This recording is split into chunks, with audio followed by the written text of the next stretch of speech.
Salut, monsieur Prince le Grand de Bangwa, on ne vous présente plus.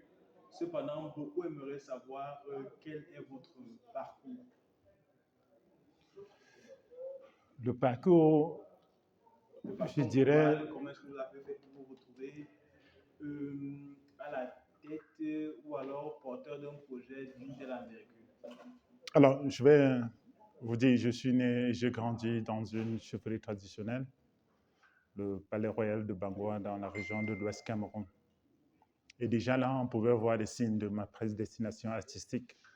Je dis très souvent que je suis né avec un morceau d'art dans mon berceau, dans un environnement mystico-politico-religieux. Et c'est ainsi, avec aussi l'histoire de mes parents, de mes grands-parents, leur relation amicale ou conflictuelle avec l'administration coloniale ou la Nouvelle République ont façonné, n'est-ce pas, ma conviction dans ce domaine. C'est ainsi que je me suis orienté dans la communication des organisations avec un volet sur la chefferie traditionnelle. C'est un parcours qui commence, comme je l'ai évoqué, au Cameroun, puis dans les universités camerounaises, notamment à l'École supérieure des sciences techniques de l'information et de la communication, où j'ai fait un tour. Et mon projet de recherche était basé sur la communication sur le patrimoine culturel du Cameroun. Un engagement, je dirais, ou une conviction qui m'a permis de bénéficier d'une bourse de l'État pour continuer ma formation à l'étranger, en France notamment, une bourse du ministère des Arts et de la Culture de Paris. J'ai pu intégrer l'Office de tourisme du Cameroun à Longchamp, toujours à Paris, et par la suite travailler dans de nombreuses organisations. Et puis, par le résultat des nombreuses recherches, des contacts avec d'autres partenaires, nous sommes arrivés à créer une maison de culture du Cameroun en Allemagne, plus précisément dans la ville de Berlin. Le Cameroun House Berlin, comme son nom l'indique, c'est la maison du Cameroun, cet espace où de nombreux compatriotes, autant pour moi, des experts, des membres de la société civile ou des représentants de l'administration allemande se retrouvent pour discuter, n'est-ce pas, des questions culturelles, de la diversité de notre patrimoine, et surtout réfléchir sur la question ou le traitement de l'avenir des biens culturels camerounais illicitement exportés à l'étranger. J'ai évoqué tout à l'heure pendant mon discours que Cameroun House, au départ, était un point central pour représenter la culture camerounaise en Allemagne et bien au-delà dans bien d'autres pays. Mais son rôle a évolué avec le mûrissement, je dirais, le développement du débat sur le rapatriement des biens culturels camerounais. C'est ainsi que nous sommes devenus un partenaire privilégié des chefferies traditionnelles et surtout de l'administration camerounaise et des gouvernements, le gouvernement allemand, le gouvernement camerounais sur cette question. Par la suite, j'ai été nommé au comité interministériel chargé du rapatriement des biens culturels, une nomination qui coïncide avec ce que j'ai évoqué dans tout cet engagement depuis 10 ans sur la question. Membre du comité interministériel, cela nous invite à un devoir de patriotisme. C'est cette ambition ou cette mission patriotique qui nous a amenés à créer la maison du Cameroun en Allemagne et puis une représentation ici à Yaoundé. Et l'enthousiasme que cette maison suscite nous amène à comprendre qu'il fallait cette structure qui répond surtout aux différents enjeux. Nous avons évoqué les enjeux politiques, nous avons évoqué les enjeux diplomatiques, nous avons évoqué ici les enjeux spirituels, scientifiques et même moraux, éthiques. Hein? C'est ce croisement-là, cette diversité d'opinions, de profils qui contribue à un véritable dialogue. Le dialogue a commencé depuis 2 ou 3 ans et qui continue aujourd'hui sur le territoire national avec une question principale. Quand est-ce que l'Allemagne va restituer les biens culturels du Cameroun? Du côté de l'Allemagne, on dit nous sommes prêts à restituer les biens réclamés par les communautés. C'est ce que les Allemands disent. Ils veulent restituer les biens que les communautés réclament. Maintenant, au niveau du Cameroun,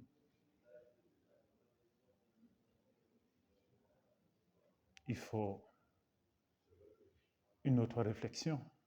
Il faut intégrer tous les différents enjeux, la diversité ethnique et culturelle du pays, qui est très important aussi, puisqu'on parle du patrimoine camerounais. Donc, à l'étranger, il n'y a pas que le patrimoine Sawa ou Grasfield ou Fambiti ou soudano-sahélien. Donc, il faut, dans la dynamique de restitution, penser aussi à intégrer tous les aires culturelles du Cameroun. C'est un sujet potentiellement sensible. Je pense que c'est une réflexion déjà au niveau de l'administration camerounaise.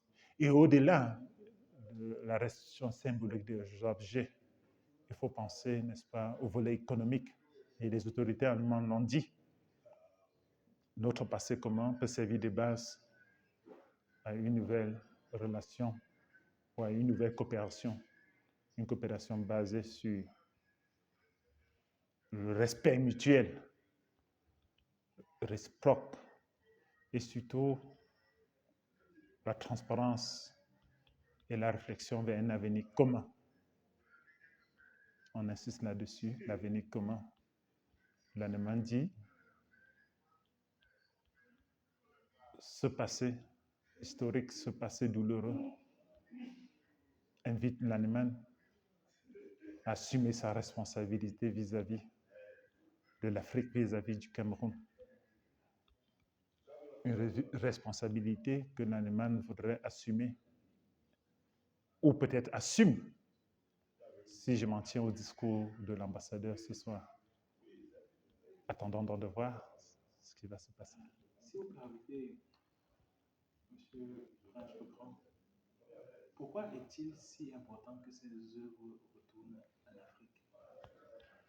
Si vous avez en face de vous une personne qui n'est vraiment pas au courant du sujet, qui n'est vraiment pas au fait de la situation, que pouvez-vous lui dire pour le conscientiser sur le sujet?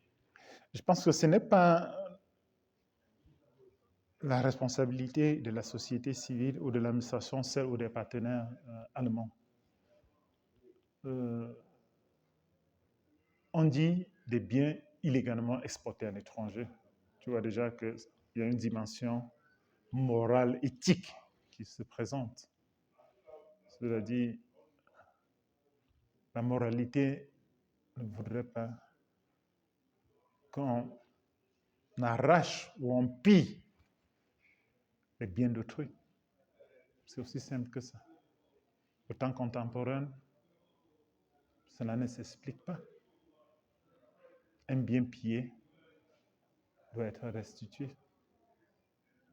Un objet volé doit être restitué à son propriétaire. C'est la dimension éthique, c'est la morale.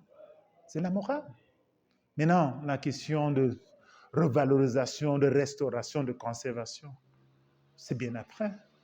Mais il faut cette conscience morale. Pourquoi il y a eu pillage? Pourquoi il y a eu vol? Pourquoi il y a eu des assassinats? C'est à ces questions qu'il faut répondre. Et par la suite, la dimension économique, de conservation et autres, ça vient après. Mais le plus important, déjà, c'est la reconnaissance de ce crime. Les pays occidentaux reconnaissent que la colonisation, certes, a eu quelques atouts et autres pour les communautés, pour les États qui ont pu dominer, mais les conséquences sont très graves. Aujourd'hui, avec le populisme, avec le racisme, la discrimination, les États invitent leurs compatriotes, leurs concitoyens, à revisiter ce passé caché ou parfois glorifié. Je l'ai évoqué dans mon discours. Vous avez suivi l'extrait de ce film documentaire.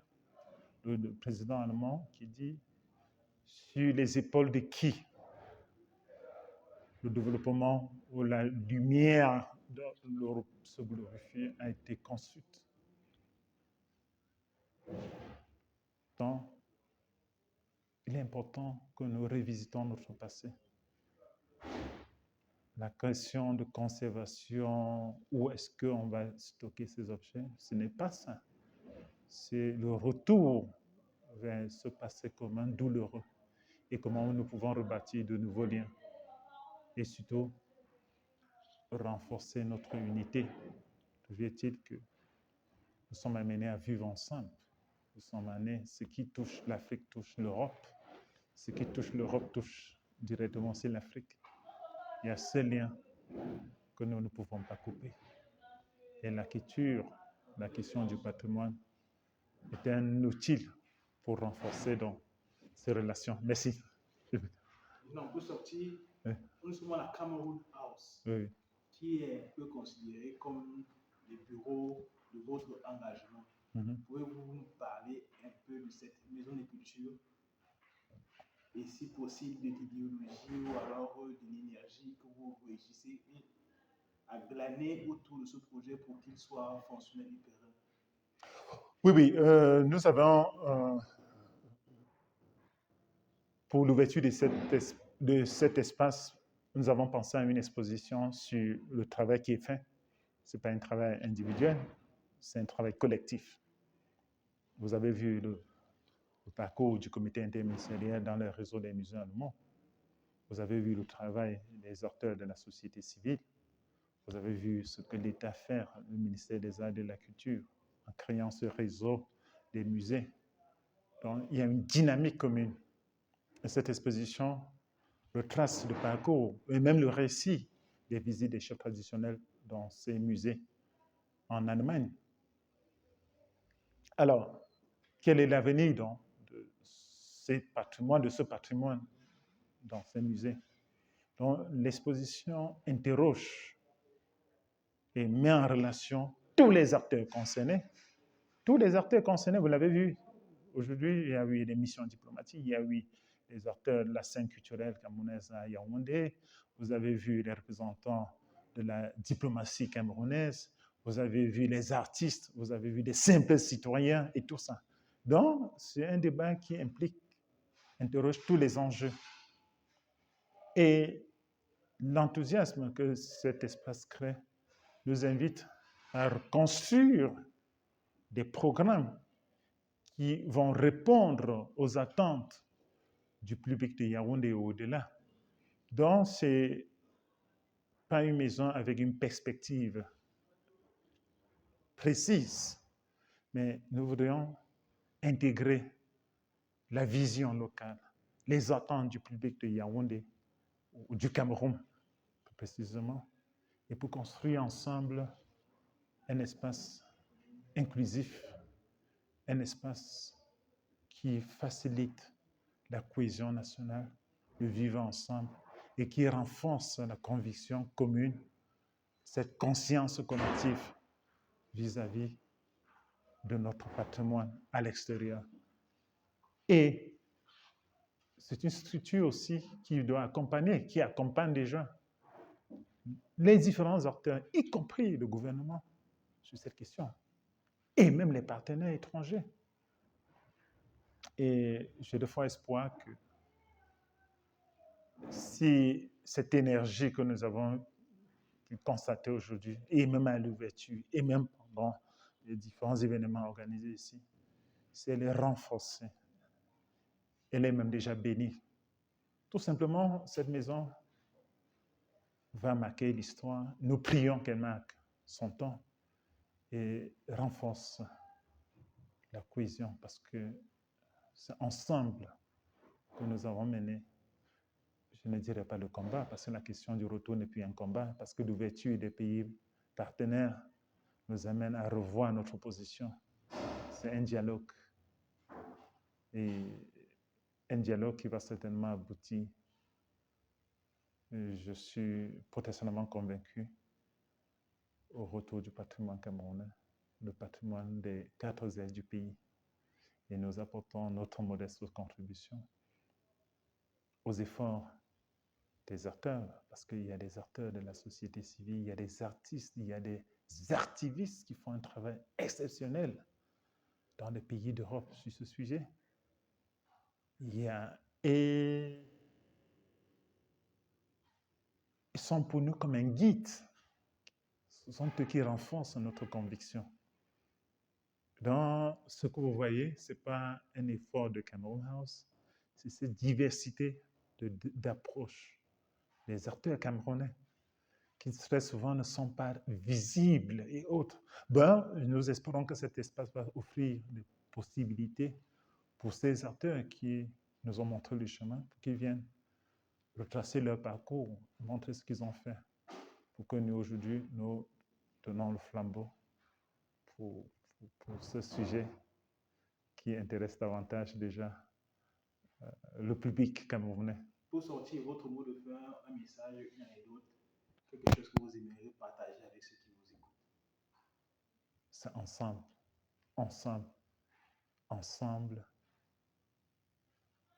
C'est ensemble que nous allons mener ce dialogue pour l'avenir de notre patrimoine camerounais. C'est ensemble. Merci.